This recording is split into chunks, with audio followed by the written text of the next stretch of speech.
أعوذ بالله من الشيطان الرجيم. بسم الله الرحمن الرحيم. وما أصابكم من مصيبة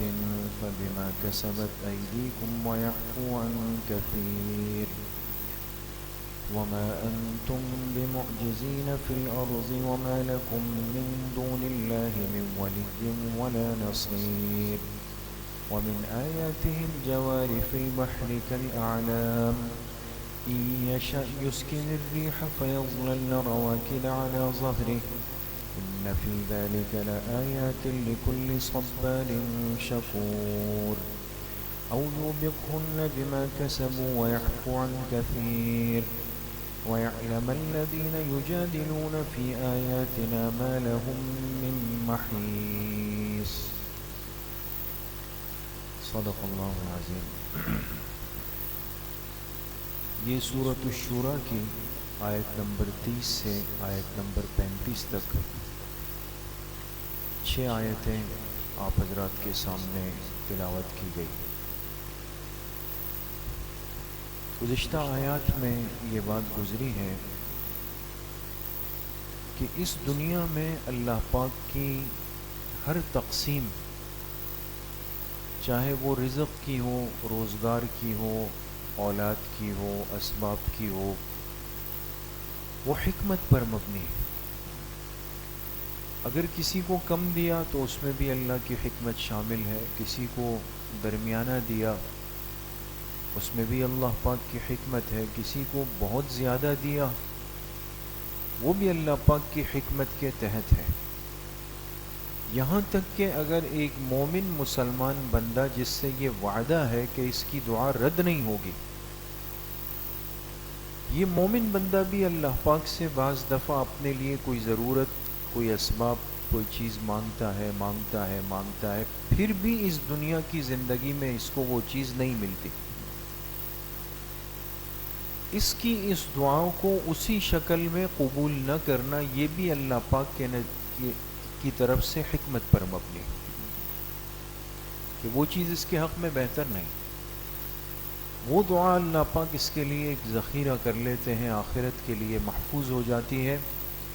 اور جب یہ جاتا ہے تو پھر وہاں کی نعمتیں وہاں کی شان کے مطابق دی جاتی ہیں. تو بات سمجھ میں آئی کہ اس کائنات کا نظام اس حکیم ذات نے حکمت کی بنیاد پر رکھا ہے. آج کی جو آیات ہے اس میں اللہ پاک نے انسان کو اس بات کی طرف متنبہ کیا ہے، متوجہ کیا ہے کہ بہت ساری باتیں اس کے ساتھ پیش آتی ہے اس لیے کہ یہ اللہ کی نافرمانی کر لیتا ہے، اور اس نافرمانی کے نتیجے میں اللہ پاک فوراً اس کی سرزنش کرتے ہیں، اس کی پکڑ کرتے ہیں تاکہ وہ معاملہ اس دنیا میں اس کے ساتھ صاف ہو جائے، ختم ہو جائے.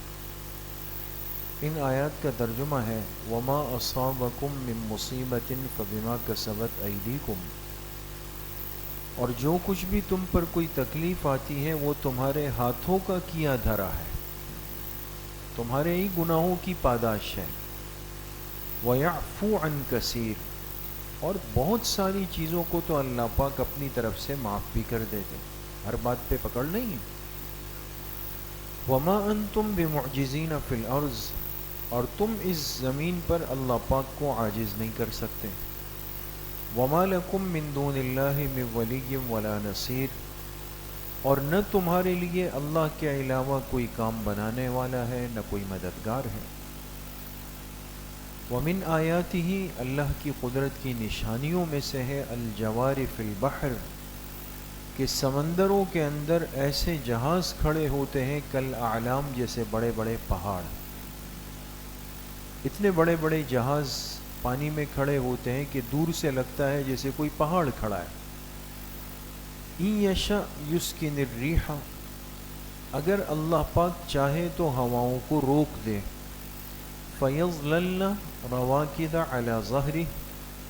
یہ جہاز پانی کی سطح پر کھڑے کے کھڑے رہ جائیں گے. إِنَّ فِي ذَلِكَ لَآيَاتٍ لِكُلِّ صَبَّارٍ شَكُورٍ، بے شک ان ساری باتوں میں بڑی نشانیاں ہیں ہر اس شخص کے لیے جو ثابت قدم ہو، جو شکر گزار ہو۔ او یوبقن بما کسبوا، یا اگر اللہ پاک چاہے تو ان بحری جہازوں کو غرق کر دے، پانی کے اندر ڈبو دے، بسبب ان لوگوں کی بدعمالیوں کے۔ وَيَعْفُ عَنْ كَثِيرٍ، لیکن بہت ساری باتیں اللہ پاک معاف کر دیتے ہیں۔ وَيَعْلَمَ الَّذِينَ يُجَادِلُونَ فِي آيَاتِنَا، اور تاکہ اللہ پاک یہ بات ظاہر کر سکے کہ ہماری آیتوں میں کون جھگڑتا ہے، کون الجھتا ہے۔ مَا لَهُم مِّن مَّحِيصٍ، ایسے لوگوں کے لیے بچنے کا کوئی ٹھکانہ بھی نہیں۔ تو ان آیات میں اللہ پاک نے اس انسان کو یہ بات سمجھائی ہے دوستو کہ بہت سارے نقصانات کی وجہ ہماری بدعملی ہے، ہمارے گناہ ہے، جس کی وجہ سے ہم تکلیف اور پکڑ میں آ جاتے ہیں۔ ایک حدیث پاک میں آتا ہے، جناب نبی کریم صلی اللہ علیہ وسلم نے ارشاد فرمایا اور قسم کھائی اللہ پاک کی ذات کی، قسم کھا کے فرمایا کہ جو تمہارے جسم پر کوئی خراش لگ جائے، خراش سمجھتے ہیں نا، انسان بعض دفعہ کسی دیوار سے، لکڑی سے، لوہے سے لگتا ہوا چلا جاتا ہے، کھرچ جاتی ہے جلد۔ آپ علیہ السلام نے فرمایا جو تمہارے جسم پر کوئی خراش آ جائے یا کوئی معمولی زخم آ جائے یا تم لڑکھڑا جاؤ، سے انسان چلتے چلتے کبھی توازن بگڑ جاتا ہے، پیر ادھر ادھر ہو جاتا ہے، آپ علیہ السلام نے فرمایا بخدا یہ بھی تمہارے گناہوں کی وجہ سے کہ تم سے گناہ سرزد ہو جاتا ہے، تو اس کے نتیجے میں اللہ پاک تم پر یہ ہلکی پھلکی آزمائش، یہ تکلیف فوراً بھیج دیتے تاکہ تمہیں تنبیہ ہو جائے اور تمہیں احساس ہو جائے اور آئندہ کے لیے احتیاط کر لو، اور جو گناہ سرزد ہوا یہ تھوڑی سی تکلیف اس کی طرف سے کفایت کر گئی، ختم۔ اس لیے جو دنیا کی جو تکلیف ہے نا دوستو، کبھی بیماری، کبھی بخار، کبھی زخم، کبھی جسم لگ گیا، کبھی انسان پھسل گیا، کبھی کھانا موافق نہیں آیا، یہ ساری باتیں جو ادھر ادھر کی ہوتی ہیں، اس میں ایک پہلو سبق اور عبرت کا ہے اور ایک پہلو ہمارے لیے بڑی خیر کا ہے۔ عبرت کا پہلو تو یہ ہے کہ اللہ پاک ایک اشارہ دے دیتے ہیں کہ دیکھو تم نے یہ گناہ کیا اور میں نے تمہارے پیروں کا توازن بگاڑ دیا، یہ تو تمہاری حیثیت ہے کہ اگر میں چاہتا اس سے زیادہ کر لیتا۔ یا اللہ پاک جسم پر کوئی زخم لگا دیتے ہیں، کوئی خراش لگ جاتی ہے، خون نکل آتا ہے، تو انسان کو ایک سبق مل جاتا ہے کہ غلطی کرتے ہوئے مجھے یاد رہنا چاہیے کہ کوئی مجھے دیکھ رہا ہے، اس لیے اس ذات نے فوراً میری پکڑ کی، مجھے تنبیہ کر دی۔ یہ تو ہے ایک سبق دوستو، اور اس کے ساتھ ساتھ ایک خیر یہ ہے کہ دنیا میں گناہ کے بعد اگر پکڑ آ جاتی ہے اور انسان کسی تکلیف آزمائش میں چلا جاتا ہے تو اللہ پاک اس گناہ کے معاملے کو اسی دنیا میں صاف کر دیتے، آخرت میں اس کے ساتھ لے کے نہیں جاتے، اس لیے کہ وہاں کا تو بہت مشکل ہے نا دوست، اس لیے اہل ایمان آخر میں بیمار ہو جاتے ہیں، کچھ سال، کچھ مہینے، کچھ دن دیکھیں بیماری کے گزرتے ہیں، اور یہ جو بیماری ہے بظاہر تو ہم سمجھتے ہیں کہ بھئی یہ ایک پریشانی ہو گئی، ایک بوجھ ہو گیا، اب خود کھڑا نہیں ہو سکتا ہوں، بیت الخلاء تک جانا مشکل ہو گیا، مسجد آنا مشکل ہو گیا، کھڑے ہو کر نماز پڑھنا مشکل ہو گئی، کھانا ہضم نہیں ہو پا رہا، بخار اتر نہیں رہا، روز انجیکشن ڈرپیں لگ رہی ہے، دوائیاں کھا رہا ہوں، خرچہ ہو رہا ہے، ہمیں تو لگتا ہے کہ واقعی یہ ایک، لیکن میرے عزیزو دوستو بزرگو، یہ جو دنیا کی تکلیفیں ہیں نا، یہ بہرحال جیسی بھی ہے قابل برداشت ہے، انسان کو تکلیف ہوتی ہے لیکن برداشت ہے۔ اگر گناہ کے باوجود بھی انسان ہٹا کٹا موٹا گھوم رہا ہے، کوئی کچھ بھی نہیں ہوا اس کو، یہاں گناہ بھی ہیں، نافرمانیاں بھی ہیں، لوگوں کو ستا بھی رہا ہے، حرام بھی کر رہا ہے، سب کچھ کر رہا ہے، اور دندناتا ہوا گھوم بھی رہا ہے، کچھ بھی نہیں ہوا، اور اسی طرح ہوتے ہوتے ایک دم چلا گیا۔ یہ کوئی خیر کی دلیل نہیں، یہ اللہ کی انتہائی ناراضگی کی دلیل ہے کہ اب اس کے وہ ساری بدعملیوں کا حساب اس نے آخرت میں دینا، آخرت میں دینا۔ اس لیے اللہ پاک نے اس بات کو سمجھانے کے لیے، حالانکہ جناب نبی کریم صلی اللہ علیہ وسلم کی ذات اقدس معصوم ہے نا، معصوم ہے، گناہ کا شائبہ بھی نہیں، تصور بھی نہیں، امکان بھی نہیں، کچھ بھی نہیں ہو سکتا، لیکن امت کو سمجھانے کے لیے، امت سمجھ جائے۔ آپ علیہ الصلاۃ والسلام بھی جمادی الثانیہ کی 28 یا 27 تاریخ کو بخار میں چلے گئے، بخار ہو گیا 12 ربیع الاول تک، تقریباً بیچ میں 15-16 دن آپ کی بیماری کے ایام کے، اور آخر کے 3-4 دن تو بہت زیادہ کمزوری اتنی بڑی کہ ایک غنودگی کی سی کیفیت میں آپ چلے جاتے۔ 3 دفعہ کوشش کی مسجد نبوی شریف آ کر نماز پڑھانے کی، لیکن آپ اٹھے بے ہوش ہوئے، اٹھے بے ہوش ہوئے، اٹھے بے ہوش ہوئے، 3 دفعہ ایسا ہوا۔ پھر اس کے بعد آپ نے فرمایا کہ جا کے ابو بکر سے کہہ دو کہ لوگوں کو نماز پڑھائیں۔ اب دیکھیں، حضور علیہ الصلاۃ والسلام تو معصوم پیغمبر ہیں، لیکن آپ کی امت کو سمجھایا گیا کہ آخری وقت میں یہ بیماری، یہ تکلیف یہ آ جائے، اس پہ صبر کر لینا، اس پہ برداشت کر لینا۔ اس لیے جب آپ علیہ الصلاۃ والسلام پہ سکرات الموت کی تکلیف آئی تو حضرت عائشہ رضی اللہ عنہا فرماتی ہے کہ آپ کے سر مبارک کے قریب ہم نے پانی کا ایک پیالہ بھر کے رکھا، تو ایسی حدت اور گرمائش تھی کہ آپ بار بار اس پانی کے پیالے میں ہاتھ داخل فرماتے، پھر اپنی پیشانی پر پھیر لیتے اس کو، تاکہ وہ کیفیت وہ ہو جائے، اور آپ نے فرمایا کہ میری اس کیفیت کے بدلے اللہ میری امت کے لیے سکرات میں آسانی فرمائے، اتنی مہربان ذات ہے، میری امت کے لیے آسانی ہو جائے۔ اس لیے میرے عزیز و دوستوں، بزرگوں،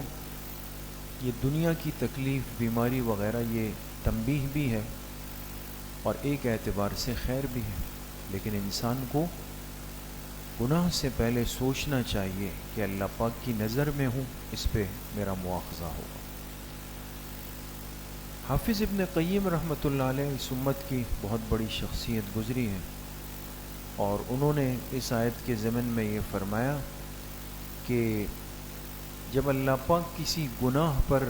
بندے سے ناراض ہو جاتے ہیں اور اس کے نتیجے میں پکڑ نہیں کرتے، تو نتیجہ اور نقصان یہ ہوتا ہے کہ ایک گناہ کے ذریعے سے دوسرے گناہ کا دروازہ کھل جاتا ہے۔ کتنی عجیب بات ہے اور ڈرنے کی بات ہے، ایک گناہ کی وجہ سے دوسرے گناہ کا دروازہ کھل جاتا ہے، یہ اس کے اندر بھی داخل ہو جاتا ہے۔ پہلے ایک کمزوری تھی، اب 2، پھر 3، پھر 4، اس طرح بڑھتا چلا جائے۔ اور آگے فرماتے ہیں اگر انسان اللہ کو راضی کرتا ہوا چلے تو ایک نیکی دوسری نیکی کا دروازہ اس کے لیے کھول دیتی، اور یہ اس نیک عمل کے اندر خود بخود داخل ہوتا چلا جاتا ہے۔ یہ اللہ پاک کا ایک ضابطہ ہے۔ تیسری بات جو مفسرین نے لکھی ہے اور وہ بڑی اہم بھی ہے، کہ یہ 2 باتیں آپ حضرات نے سنی دوستو، فرماتے ہیں کہ اس ضابطے سے انبیاء مستثنا ہے اس لیے کہ وہ معصوم ہے، نابالغ بچے مستثنا ہے اس لیے کہ وہ مکلف نہیں ہے، مجانین مجازیب جو دیوانے ہوتے ہیں وہ مستثنا ہے اس لیے کہ وہ مکلف نہیں ہے۔ اسی طرح وہ صالحین، وہ اہل اللہ جو گناہ سے بچنے کی پوری کوشش کرتے ہیں، وہ مستثنا ہے۔ کس اعتبار سے؟ کہ اگر ان پر کوئی دنیا کی تکلیف آ جائے، کوئی پریشانی آ جائے، تو یہ نہیں کہا جائے گا کہ بھئی کہ حضرت پر اس لیے تکلیف آئی کہ حضرت گناہ کیا ہوگا، حالانکہ وہ اپنی احتیاط حفاظت کرتے ہیں، یا نعوذ باللہ کسی پیغمبر پر تکلیف آئی اور کوئی کہے ہاں بھائی یہ ضابطہ تو یہ کہ گناہ کے نتیجے میں پکڑ ہوتی ہے، نہیں. مستثنی جو طبقہ ہے، چاہے انبیاء ہے، چاہے وہ صالحین ہے، چاہے وہ مجانین ہے، چاہے وہ صبیان نابالغ بچے ہیں، وہ بھی بعض دفعہ آخر میں بہت بیمار ہو جاتے ہیں، تکلیف میں آ جاتے ہیں، پریشانی میں آ جاتے ہیں. تو فرمایا اس کی وجہ یہ ہوتی ہے کہ اللہ پاک ان کے رفع درجات فرماتے ہیں. تو وہ تو جنتی ہیں، جنت میں اللہ پاک ان کے درجات اس کی برکت سے اور اونچے کر رہے ہوتے ہیں اور بلند کر رہے ہوتے ہیں، اور انسان اوپر کی طرف جا رہا ہوتا ہے. اس لیے نیک لوگ آزمائش میں زیادہ نظر آتے ہیں. ایک تو یہ کہ اللہ پاک سے مایوس نہیں ہوتے، ناشکری نہیں کرتے. دوسرا پھر یہ ہے کہ اللہ پاک آخرت میں ان کے درجات کو بلند سے بلند تر کرتے چلے جاتے ہیں. تو بہرحال میرے دوستوں بزرگوں، عرض کرنے کا مقصد یہ ہے کہ اپنی زندگی احتیاط سے گزارنا بہت ضروری ہے. ہر لمحے کی فکر کرنا ضروری ہے. گناہ کا داعیہ اور گناہ کا موقع زندگی میں مل جائے تو انسان ایک لمحے کے لیے سوچ لیں کہ بھئی اگر نفس کے تقاضے پر عمل کر لیا خطرہ ہے اللہ پاک ناراض ہو جائیں گے، چھوڑ دیں گے اللہ پاک مجھے، پھر کس کے پاس جاؤں گا. اور اگر نفس کے تقاضے کے بجائے اس نے اللہ کے حکم کو مقدم کر لیا تو دل میں خوش ہو جائے کہ اللہ پاک کو راضی کر لیا. اور میں آپ سے عرض کروں، یہ بات پہلے بھی آئی کہ یہاں علماء نے ایک بڑا عجیب نکتہ بھی لکھا ہے کہ گناہ کے موقع پر اور گناہ کے پورے اسباب کے ہوتے ہوئے، اختیار کے ہوتے ہوئے، اگر ایک مومن بندہ اس گناہ سے بچ جاتا، قربانی دے دیتا ہے، اس موقع پر یہ اللہ سے جو دعا مانگتا ہے اللہ قبول فرما لیتا ہے. آج دیکھیں نا، انسان کہتا ہے بھئی کوئی ایسا بندہ ملے جو مستجاب الدعوات ہو، جس کی دعائیں قبول ہوتی ہوں. یہ ایسا موقع ہوتا ہے، آپ کہیں جا رہے ہیں اور خدا نخواستہ کوئی بد نظری کا ماحول ہے اور آپ کر سکتے تھے، لیکن آپ نے اس نفس کے تقاضے پہ پیر رکھ دیا، کچل دیا اس کو اور چل پڑے. اب نفس کا خون ہوا ہے، اللہ پاک راضی ہوئے ہیں، چلتے چلتے چلتے اللہ پاک سے دعا مانگتے ہوئے جائیں. یہ دعا کی قبولیت کا وقت ہے. یا آپ کسی کے ساتھ دھوکہ فراڈ کر سکتے تھے کام میں، وہ سادہ بندہ آ گیا دکان پہ، آپ کچھ بھی کر سکتے تھے، لیکن آپ نے فرمایا نہیں، ایسا نہیں کروں گا اس بیچارے کے ساتھ، یہ ناسمجھ ہے، میں تو سمجھدار ہوں. لہذا اس ناسمجھ بندے کا خیال رکھا، اس کے مال کو ضائع ہونے سے بچا لیا، فوراً اللہ پاک سے دعا کر. اللہ کریم مجھے بھی آپ سب کو صحیح عمل کی توفیق نصیب فرمائے. انشاءاللہ کل صبح 11 بجے سے 11:30 بجے تک مستورات کی اصلاحی مجلس بنات کے مدرسے میں ہوگی، اور عصر کی نماز کے بعد انشاءاللہ مسجد میں مختصر بیان اور مجلس ذکر ہوگی. الحمدللہ رب العالمین، والصلاۃ والسلام علی سیدنا.